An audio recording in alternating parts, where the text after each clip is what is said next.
Hey guys, welcome back to episode 3 of the KnightCASTle. I am your host, Demetrius Montero, with my co host, Matthew Feldman, welcome back. and we are the UCF sports writers for the UCF Roundtable on roundtable.io. Today, we're going to talk about the horrendous defeat UCF suffered at the hands of the Baylor Bears last Saturday. We're going to talk about men's basketball home opener against Hofstra tonight and some more interesting news in the college basketball atmosphere in general and could potentially affect UCF. Depends, who knows. But we believe it's something worth noting. So let's start with the UCF Baylor game. I wrote a gamer on that Saturday, and it was a horrendous showing. It was UCF posted its season lowest scoring at 3 points, just 3 points. Think about it. The conference best pass defense, only allowing 146 passing yards per game, got tore up by Sawyer Robertson. He threw for 267 yards and 3 touchdowns. Given, you look at that stat line and say, well, you held Sawyer under his averages. Sure. But in the first quarter, he surpassed what UCF holds their opponents to. I know for sure he had over 146 yards at the end of the first quarter. He was connecting with his favorite targets. Michael Trigg was the number one receiver that game. He had multiple catches over 20 yards. His his lone touchdown was over cornerback Braden Marshall, and Braden Marshall's too small for him. Michael Trigg is 6'4". Just Sawyer Robertson threw the ball up, and Trigg didn't even have to jump.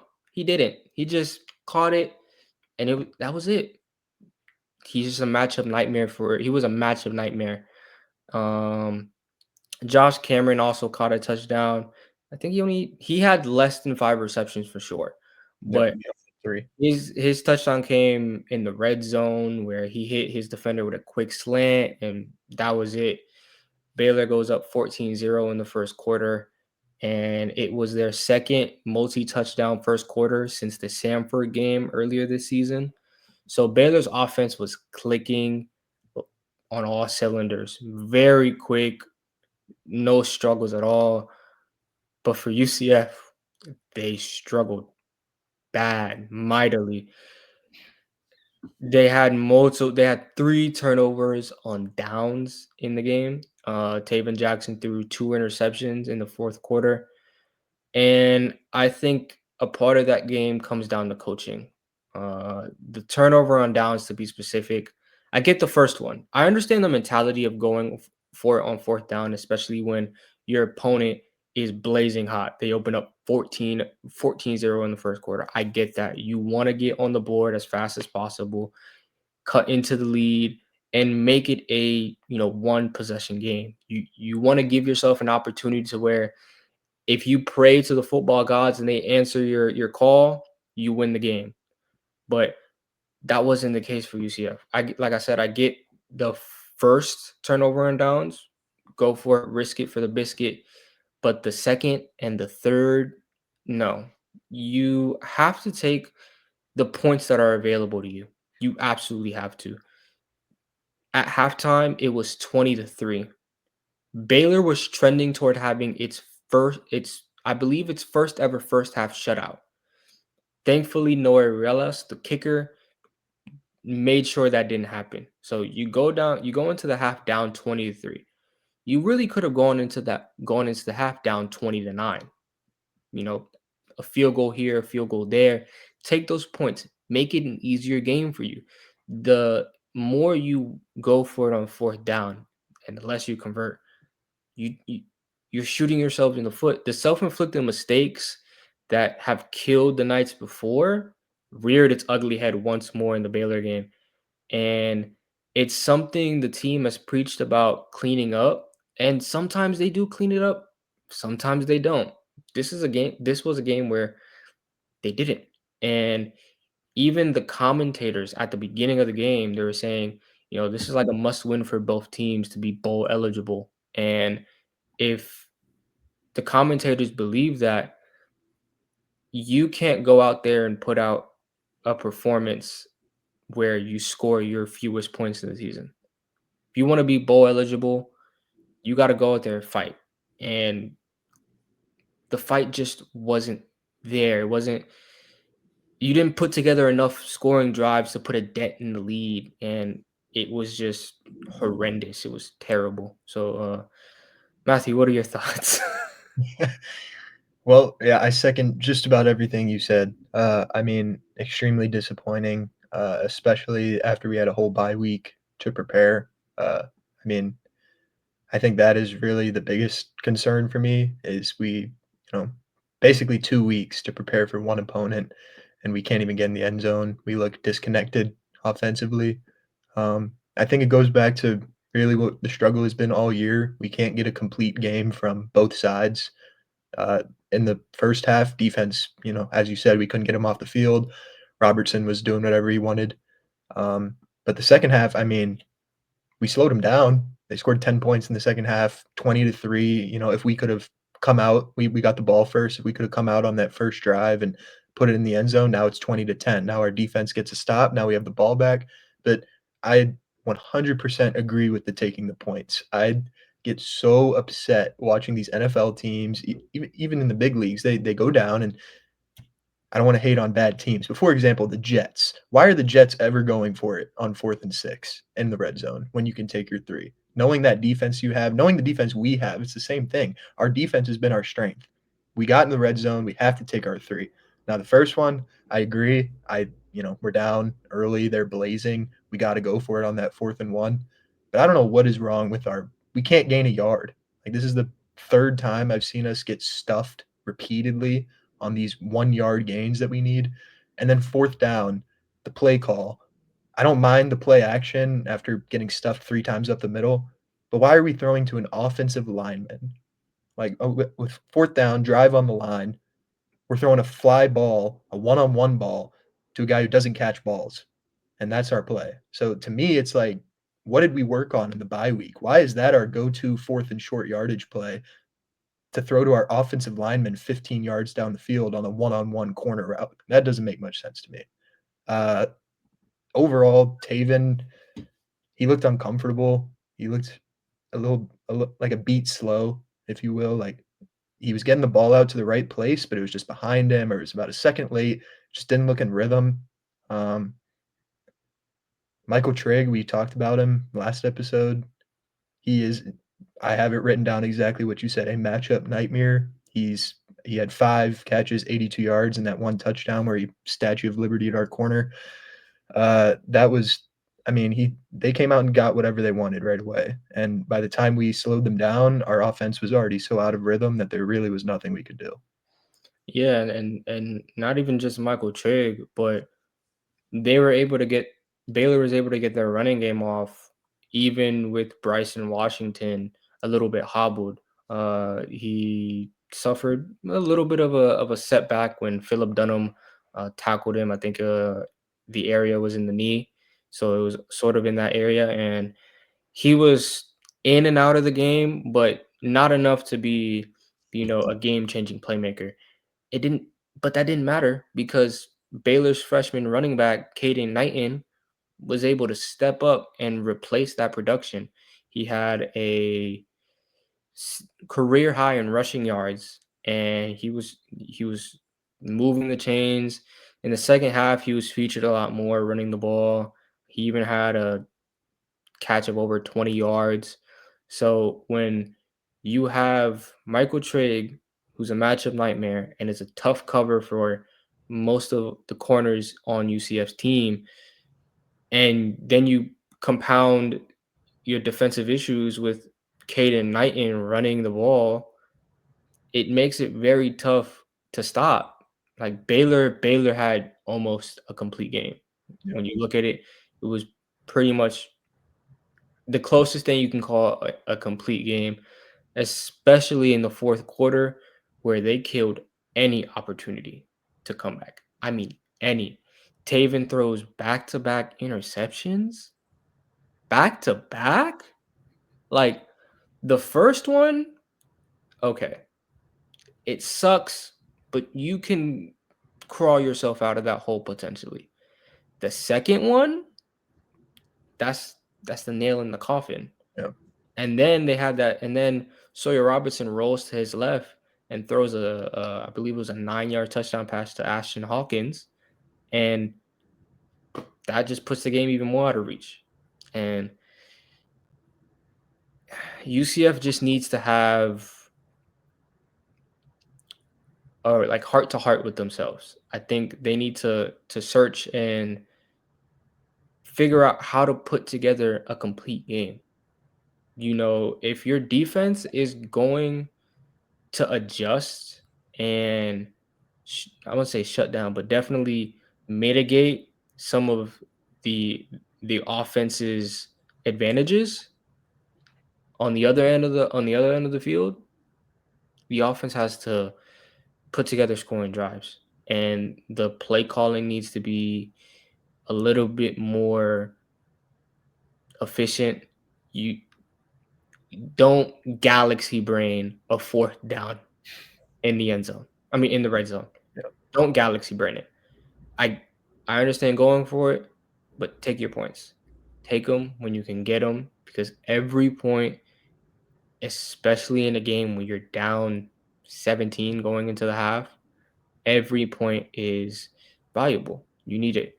So UCF has a quick turnaround. They played last Saturday. This week they play on Friday, hosting number 22 Houston, uh, back at home, Acrisure Bounce House for its annual space game. They haven't lost a space game, I believe. So they are aiming to continue that undefeated streak, but a lot needs to go their way for that to happen, especially against a ranked team. You put up that performance up against Baylor, there has to be a fire lit under your feet to I, I'm not even going to say upset Houston. I don't want to even use that term. Yeah. More just play a complete game. If you win the game, great. Media is going to say it's an upset. But for UCF, it's positive momentum. We put up a terrible performance last game. Why don't we go out there and fix our mistakes, limit them, and put ourselves in position to win? So that's what you got to do, especially if you want to make a bowl game. There are about 4 games left in the season, so you got a lot to fix in a short amount of time. So UCF will play Houston this Friday at 8 p.m. and we will cover that game. Obviously, we'll have a gamer for that too. Stay tuned for updates like the injury report and all that stuff. See who's out, see who's playing. But we'll now move on to tonight's home opener for men's basketball against Hofstra. Matthew, you were the basketball beat reporter last semester when we took sports reporting together. So you're a little bit more familiar with the basketball team and how they play, how they operate. So what are your, I won't say thoughts, but I mean, yeah, what are your thoughts going into the season and what does UCF need to do to start the season undefeated? Yeah. Well, overall, I think similar to football, we need to find a balance. Last year, we had our best offensive season in program history by a long shot.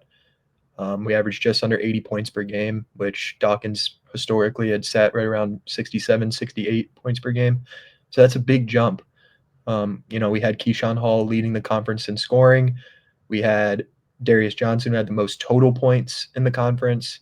We had a lot of young talent like Mikey and Dior, but the defense really suffered.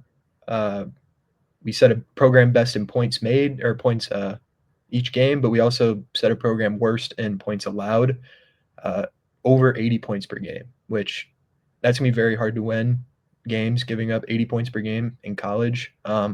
That was also 11 points higher than Dawkins' previous mark in the 2020 season.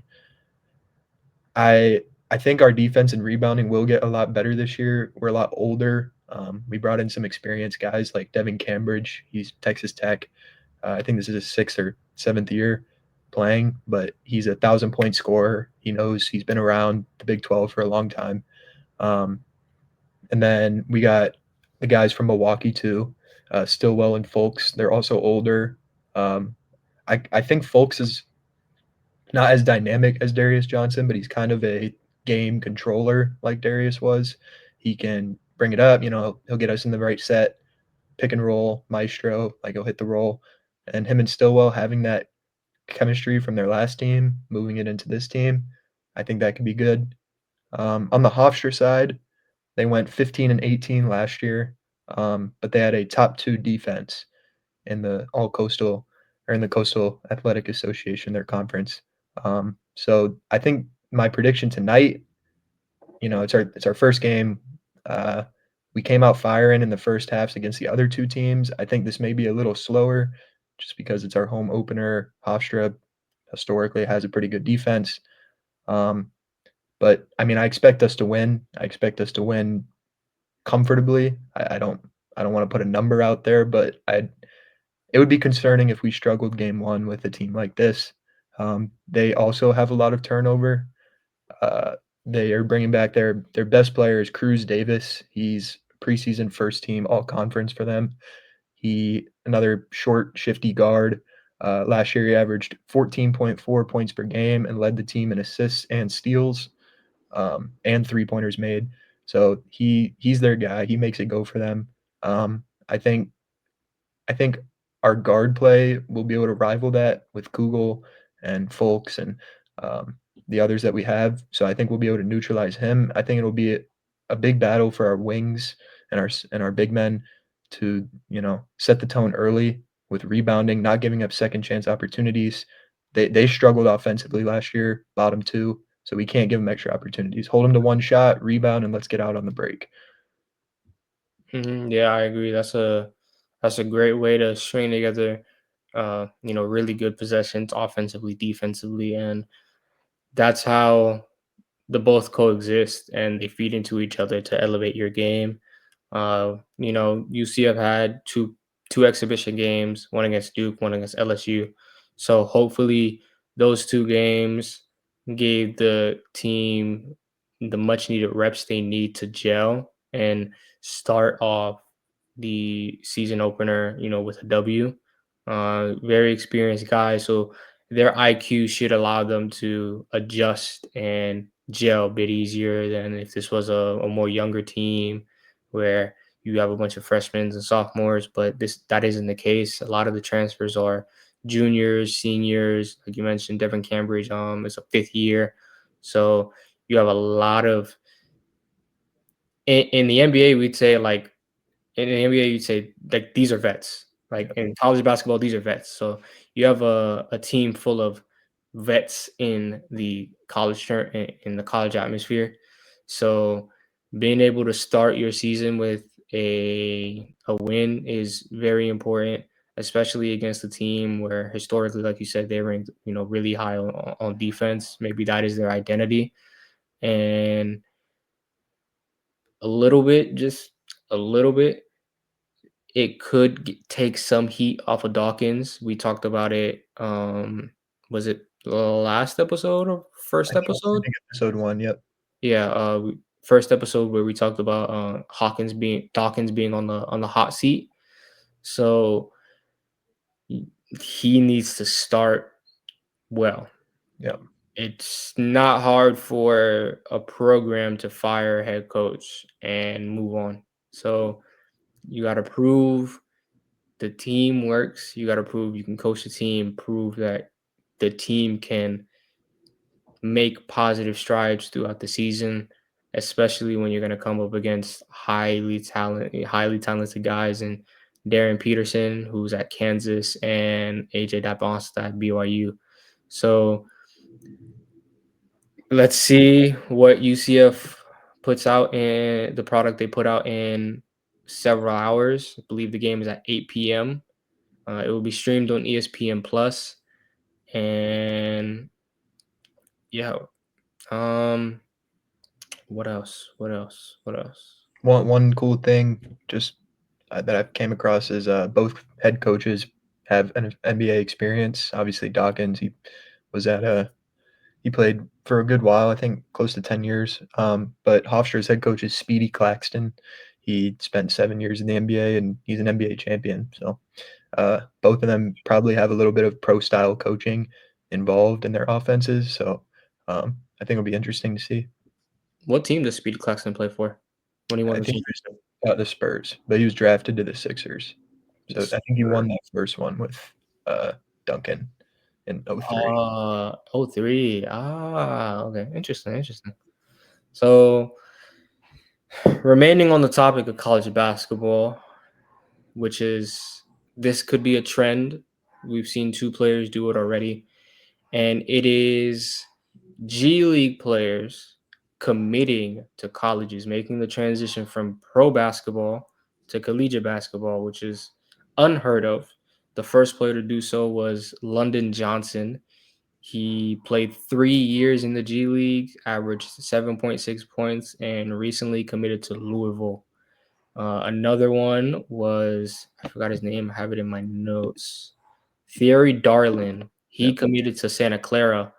So, what how do you think G League players transitioning to college basketball, committing to college teams, how will that affect the college basketball atmosphere? Well, over the past few years with all of the NIL and, you know, ability to make money on yourself coming forward, I mean, I've been shocked by how quickly it's developed too. I kinda thought it was gonna be you can get brand deals, like, Nike can reach out to me now, like, that kinda thing. Not, "I'm gonna put together, $7,000,000 so I can go get AJ Dybonsa to come to BYU." Something like that. So, I think for most people the college landscape in general is a bit blurry right now. Like it just kind of caught a lot of people by surprise how quickly the money has become what it has become. And now with this, it not only for college players but high school players, like a lot of these hidden gems that maybe, lower star prospect, 2 star, 3 star, not all in the news, not on these rivals, these apps, getting all the clips out. They're not gonna get the same coverage or same, offers that they would get because if we're gonna allow G leaguers, which I get this is a special circumstance because they played for the Ignite, and the G League Ignite isn't a thing anymore, but they still played for I think Theory played for the main Red Grabs or whatever they are, the Celtics Red affiliate. Claws. Yeah, the Celtics affiliate. London, I know he played for a couple NBA affiliates. So it's just like when do you draw the line of, these guys not only an unfair advantage, but they're gonna be 22-year-old what, freshmen? What's the designation gonna be? And I saw that they're currently thinking about giving them 2 years. So they come in as 22-year-old juniors and leave as what, 24-year-old seniors. The NBA landscape for them isn't going to want to waste a draft pick on a 24-year-old. Most times in the lottery these years, we see players go. Usually, the first 15 picks are freshmen, at least, and it's just because NBA teams think they can develop a 19-year-old in 5 years to be better than what that senior 24-year-old would be. But um, I just think it continues to blur the line between college and professionalism, which I get that we're trying to make it more of a less amateur sport, but um, I just I know a lot of college coaches are upset about it. I know Kelvin Sampson was one of them who spoke out against it, and then it turns out that they are going ahead and trying to do it themselves. So I honestly I think it's just going to provide more of a advantage to the top teams that can appeal to these guys. And I guess we'll see how it works out. But I think a player who has played in against professionals for 3 years, like London, is going to have a severe advantage over, he's at Louisville. So let's say he plays Duke, who is usually 4 freshman starters, like he's going to come in. He's a grown man. He's 22, 23 years old going against 18-year-olds. So it's an interesting thing. It's an interesting development. I I'm interested to see how it all turns out. They're gonna have to come up with specific guidelines because right now it's, it's all up in the air. We're gonna give them 2 years. They're gonna be classified as this, so it's definitely an interesting development. Um, I'm intrigued to see how it turns out. Yeah, I am too, because when I think about it, it's like you mentioned, these guys are playing against professionals. And it's not just any professionals. These are grown men who have either had their chance in the NBA or are still fighting for their chance to be in the NBA. You're going up against guys who have been in the G League for 5+ years. Like you're probably facing, this is gonna be a random basketball player name, like a random pool, but like Sky Labissiere. Like you're gonna play against a Sky Labissiere who in college was really a really good player, and he even carved himself some time in the league. But it's like you're playing against those guys, those caliber of players, and then you go, I want a fresh start. Let me transition to the college basketball landscape. And it's not to say that college basketball isn't played by grown men, but they're not playing at the professional level where these guys are fighting for their lives, Mhm. their livelihood. And you come in and you're playing at a different level. You're playing at a different pace, right? High school, college, and NBA, the basketball pace is completely different at all three levels. And so you're playing at a professional pace while your teammates are playing at, the college pace. You're ahead of them, And it's like I get I I wouldn't say I don't understand it yet. It's still very new, but as more players probably trickle in, I'll get an understanding of the trend and how it moves, how it will change the college basketball atmosphere. Because right now there's only two. There's only Darlin and Johnson. So we'll have to keep an eye out and see who else goes from the G League to college and see how that affects the landscape. Yep. Does Santa Clara become all of a sudden a top team in their conference? Does Louisville become a top team in their conference? And how often are how often are college programs going to skip over, high school seniors who two stars, 3 stars, maybe even sometimes eclipsing a 4 star? How much are they going to overlook them for someone who is coming out of the G League and has played 2, 3 years? So it's an interesting trend that could change the college landscape, and we'll keep an eye on it and see how far it goes. Yep. But that'll be the end of today's episode, guys. um Definitely, let me put up the QR code. So QR code on the top left, make sure you scan it. It'll take you to the UCF Roundtable website where you'll see our articles. You can create an account, join the roundtable, make community posts just to drive more interactions to the site and offer your thoughts in the community post as well, and how you think the team is doing.